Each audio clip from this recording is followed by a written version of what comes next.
اهلا بيكم. انا عارفة دلوقتي اول ما هتشوفوني كل طلبة اولى ثانوي هيجوا يقعدوا، لان كان ميعاد المراجعة النهائية النهاردة على الفلسفة، وكنت اسمها على حلقتين النهاردة وبكرة. بس هستأذنكم ان قبل ما ابعت فيديو المراجعة النهائية للفلسفة كان لازم اعمل الفيديو السريع ده، لان في حاجة مهمة جدا حصلت من ربع ساعة أو من نص ساعة. في حد بنت غالي عندي أعرفها كويس، لقيتها بتكلمني وبتبعتلي بتقولي حضرتك تعرفي الدكتورة ديت؟ فبقول لها مين؟ تبعتلي فمكتوب الدكتورة فلانة الفلانية دي من بلاد برة ومتخصصة في النحافة والتخسيس وخلي شكل جسمك جميل وي وي. تواصلت معاها البنت وبتقول لها ايه، طيب ابعتي لي صورك علشان اعرف اقولك العلاج المخصوص. طبعا دي جرت انذار كبير جدا. من فضلكم يا بنات، اوعى اي حد يقول لكم ان انا واخده الزماله والفellowship من امريكا ومن انجلترا ومن فرنسا واني مستعده اقدم لك العلاج، كل ده كلام ما منوش اي فايده، كل ده غلط. اوعى اي بنت فيكو تبعت اي صوره ليها لاي حد. حبيبتي انت لو عايزة تخسي او تعملي دايت يا بنتي، المراكز الخيرية في الجوامع وفي الكنايس والمستوصفات منتشرة في كل مكان، ما عندك الحاجات دي ومضمونة. بلاش كده. انت لو كتبت على جوجل انا وزني كذا وعايزة اخس وعايزة نظام غذائي، هينزلك نظام غذائي قد كده. هو ما تعمليش اي حاجة من الموضوع دوت. اوعي تبعتوا صوركم لحد يا بنات، دي شبكة وده فخ كبير، ربنا يحميكوا. اوعى حد يقدم على الخطوة دي. اقول لكم اللي اكتر من كده كمان عشان تعرفوا ان الموضوع ده واسع ومنتشر بصورة كبيرة. بس ده كان من سنة جت بنت برضو بتقولي ان جت صديقتها وبتقول لها شفتي انا خسيت ازاي، وفعلا وصلت الوزن مثالي وبصي بقى جسمي جميل. ده انت خسيتي، بتعملي ده ازاي؟ ده انا بتواصل مع دكتورة والدكتورة ديت هي عشان طمنك كمان بتقولك دكتورة، والدكتورة ديت كنت بتديني النظام الغذائي واقيس وزني وابعته لها واوريها جسمي اتعمل ازاي. اظن اكتر من كده مفيش صدق. ده صاحبتي وشفتها فعلا خست وجسمها اتغير.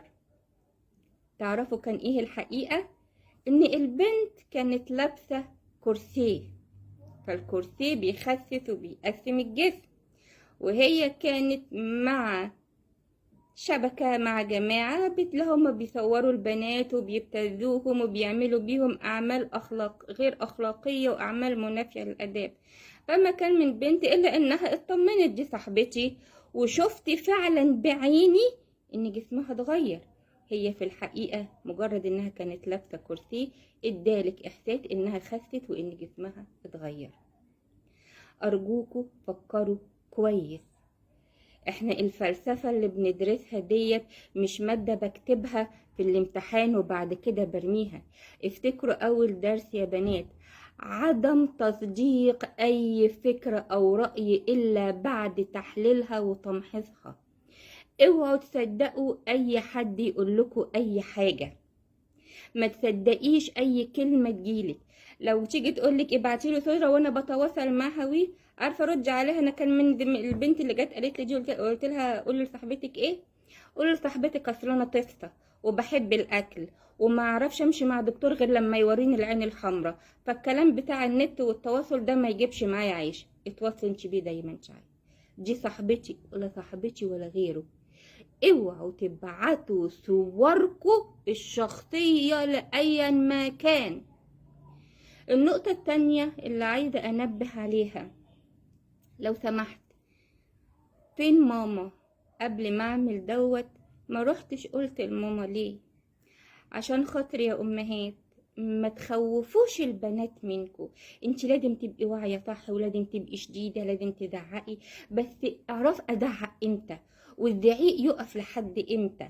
كلنا بنزعق وكلنا بنتخانق وكلنا بيحصل مشاكل، كل ده عادي، بس لما المشاكل توصل وزعيقك مع بنتك يوصل يخلي ان البنت تخاف تيجي تقولك، ده يبقى معناه ايه؟ يبقى معناه في خطر. حتى لو زعلتي مع بنتك واتخانقتي معاها، اوعي تخلي تاني يوم يجي وبنتك زعلانه منك وشايله منك. هي غلطانه، انتي غلطانه، الموضوع ده مش المشكله دلوقتي. المشكله ان في خطر كبير على بناتنا من كل النواحي، في المدارس، في الاصدقاء، في النوادي، من الميديا، من كل النواحي. خدي بالك من الخطر ده. بيطلع على التلفزيون واحدة تيجي تقولك اشتري مني وما تراجعيش ورايا، لا انا هقولك اشتري مني وراجعي ورايا، لان لو قلتلك ما تراجعيش ورايا انا بلغي عقلك، والوقت اللي بنوصل فيه ان انا بلغي عقلي بيبقى كل حاجة غلط بتخش. اسمعي مني النصيحة دي لكل ام. زعلتي مع بنتك، اتخانقتي مع بنتك، هي غلطانة انت غلطانة، شدتوا مع بعض ايا مكان، اعملي حاجة واحدة. قبل ما تنام بالليل روحي اعملي لها ساندويتش، كوبايه نسكافيه، كوبايه شاي، ان شاء الله تعملي كيكايه، بلاش كيك علشان البيض، اعملي ساندويتش جبنه وكوبايه شاي وريحي حطيهم قدام بنتك وهي قاعده بتذاكر. كل يا ماما بالهنا والشفا. اضحكي معاها وقولي لها ياكش يتمر، شوفي ماما بتعمل ايه وانت بتعملي معاها ايه، اديها كده زغد بكتفك، شوفي ماما اللي بتزعقي فيها. صدقيني لا كرامتك هتقل ولا بنتك مش هتحترمك ولا اي حاجة من دي خالص. اسمعي كلامي، بنتك هتحبك اكتر وهتأنب نفسها اكتر، وهتحس انها مش قادرة ترفع عينها وتحطها في عينك، دي هتحس انها حتى مش قادرة تقولك سامحيني يا ماما، دي ممكن طبطب عليكي. اسمعي مني وراجعي ورايا، مش هقولك ما تراجعيش ورايا، نفذي ده مع بنتك وشوفي ده هيحصل من بعديه ايه. لو عملت لها كوبايه لبن، كوبايه شاي، كوبايه نسكافيه، السندوتش وحطيتيه، يلا يا بنتي قلبي وربي راضين عليك، يلا يا رب تنجحي يا حبيبتي. شوفي ده وقع على بنتك هيبقى ايه. من فضلكم خدوا بالكم من البنات. البنات ما احيانا جسمهم بيكبر، الاقي البنت ما شاء الله بقت اطول مني وعروسه وشعري ايه، واللي يشوفها يقول ما شاء الله، لكن لسه للاسف ما وصلوش لدرجه الادراك والوعي الكامل. ناخد بالنا من النقطه دي. الام اللي شديده شديده وماله، بس مع الشده يكون في حنيه، في رحمه، في حب، في حضن، عشان بنتك ما تجيش تعمل حاجه وتقول انا سمعت صوتي من دماغي يا ريتني كنت قلت لها. في امهات بسيطة ومش واخدة بالها، لا خدي بالك من وقت للتاني كده، تعالي كده ادي عين كده على بنتك، قول لها ايه ده، وريني فرجيني بتعملي ايه، ها قولي لي اخر اخبارك ايه. خدي ودي معاها علشان ما نفاجئش باللي بيحصل ده. الموضوع منتشر، والبنت اللي كلمتني مش اول واحدة تكلمني وتقولي على اللي بيحصل ده، ودكتور ولا مش دكتور، الولاد بيقولوا لهم دكتور والبنت بيقولوا لها دكتورة، كل الكلام دوت واكتر من كده. زي ما قلت لكم اللي هما الاتنين اصحاب اللي جت وقالت لها بصي جسمي، شوفوا احنا وصلنا لاكتر من كده ايه. من فضلكم اوعى حد يجي يقولك تخسيس، نحافة رفيعة جدا وعايزة اتخنك اعمل، انت تخينة جدا واخسسك اعمل، كل ده لا، اشطبوا عليه. اللي عايز الكنايس، الجوامع، المستوصفات الخيرية، المستشفيات موجود، كل ده تمنه غالي مش قادرة عليه، خش على جوجل حضرتك اكتبي هيطلع لك كل اللي انت عايزاه.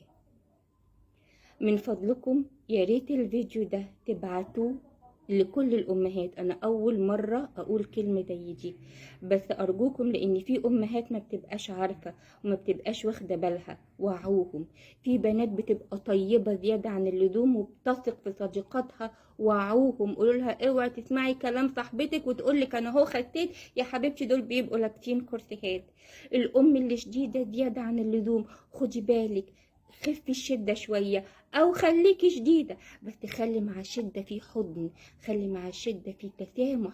ما تخوفيش بنتك منك أبدا، لأنها لو خافت منك أهو أدي اللي بيحصل ونماذج قدامنا. ما تخليش صوت اللي بره يبقى أقوى من صوت حبك، ولا أقوى من صوت رحمتك، ولا أقوى من صوت حب الأم لبنتها.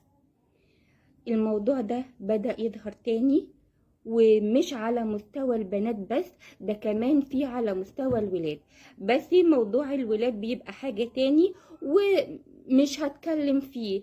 انا هتكلم بالنسبة لبناتنا، للمرة المليون وللمرة 100 مليون وللمرة الأخيرة. اوعى حد يندلك على الفيسبوك ويقولك ابعتيلي الصور وانا هخسسك في خلال شهر، هندلك 10 كيلو هخليكي مارلين مونرو. اقفلي، اعملي بلوك. ابعتيلي صورك وانا هخليلك جسمك الرفيع اللي زي البوصه هخليكي مش عارفه عروسه بقى. اعملي بلوك. كل ده ما تصدقوش. ابعتوا الفيديو ده لكل الامهات ونبهوهم وحذروهم، ونبهوا حتى بنات اوعي تسمعي كلام صاحبتك وتقولك انا اهو عملت وخسيت. لا، قولي لها معلش انا بحب الاكل، انا عايزه ابقى تخينه، انا عايزه يوم لما خست انا هروح للدكتور بنفسي. ربنا يحمي ولادنا ويحمي بناتنا. خدوا بالكم من بناتكم وحبوهم، رعوهم. مهما انزعلتي منها هي بنتك، ما تخليش الزعل تباتي وبنتك زعلانه منك.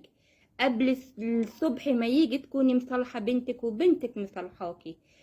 راجعي مني الكلام ده وجربيه.